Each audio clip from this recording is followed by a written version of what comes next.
All right, we are continuing the breaking news coverage of the aftermath of the attempted beheading in Belfast by a Sudanese migrant. And you've got to watch this clip. This guy calls up Talk TV and goes completely nuclear. He scorches the ground and basically says the thing that is on everyone's mind. You got to watch this. Let's go. I am sick to death of being told that anybody who stands up and says that is far right. It is common sense and nothing more. I don't know how many people contacted this show in the first hour, but there was one voice note that stood out. And before Richard Tice, wherever you are, just pin back your logos. This was Rob. Morning, Jez. On my way to work, that's normal. Listening to you talk about the thing that happened in Belfast last night, all the unrest. Well, yes, rightly, you shouldn't condone what happened. What else have people got to do? They're not listening. The political class are not listening. These people who are coming over here illegally, they're terrorists. They're coming over here. It's literally like putting a wolf in a sheep field. You are giving them a target-rich environment. You haven't vetted them. You've done nothing. All you've done is dump them in a place where they can wreak havoc. Yes. Where they come from, guess what? There's no law. If they can do literally whatever they like.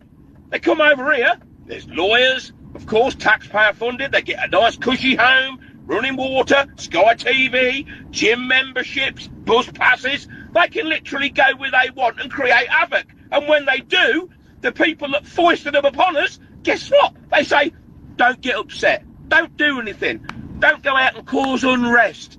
Well, I'll tell you what, mate, stop reaping, then you might not have to sow it, because this country is absolutely on the edge. They cannot take much more of people getting stabbed, blown up, you name it. You foisted it upon us for the last 25, 30 years, ever since Blair said, I'm going to rub your noses in it. Well, guess what? What goes round comes round. And I think the political class have got a very, very, very big smack on the nose coming. What an absolute legend. What a boss for just saying it exactly how it is. Now, before we move on to concluding the video, I want to play you this one clip. This was a street interview where this Eritrean migrant openly admits to raping white women because he felt like it. Okay, these are the cultures these people come from. Let's watch this. Why would you do that to somebody? Why would you do that? I was in mood. You was in the mood? Is that what you do in your country? You just go up to women and... No. Sometimes. So, how long have you been in England? About 3 years. 3 years? 3 years. Are you living in one of the hotels? And you think that's Yeah, I was in acceptable? hotel, yeah. There you go. The country welcomes them in, gives them everything they could ever want. Hotels, accommodation, food, allowance, right? The guy's got clothing, he's got food.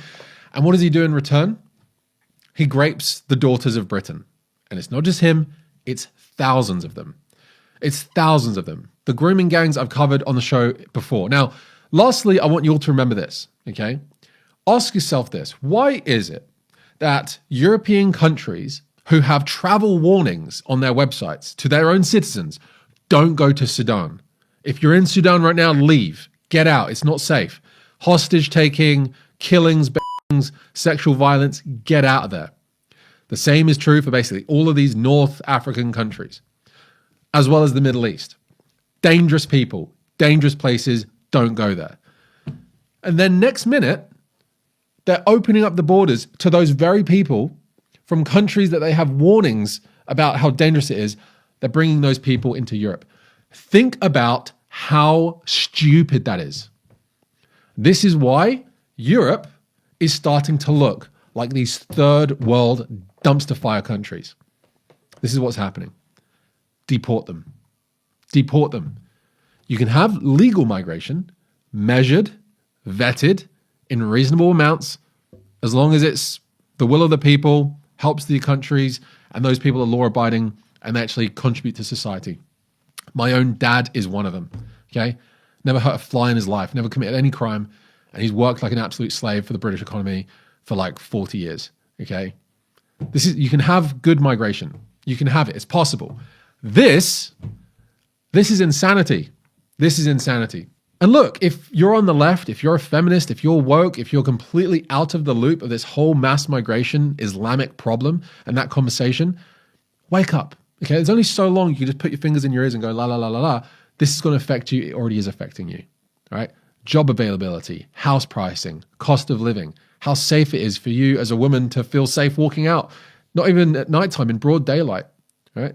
This is like all the values that lefties and feminists say they uphold are in complete diametrical opposition to the values of these people, right? Who are coming from countries that have subscribed to Islam, Sharia law, creating that kind of society. It's not an accident that their countries suck. It is the direct outcomes of their belief systems. Okay, so please wake up. We need everyone for this. We need everyone for this to stop this. Anyway, subscribe to the show. Stay tuned for the next video covering the aftermath of this. I've got more coming, and I'll speak to you in the next one. God bless.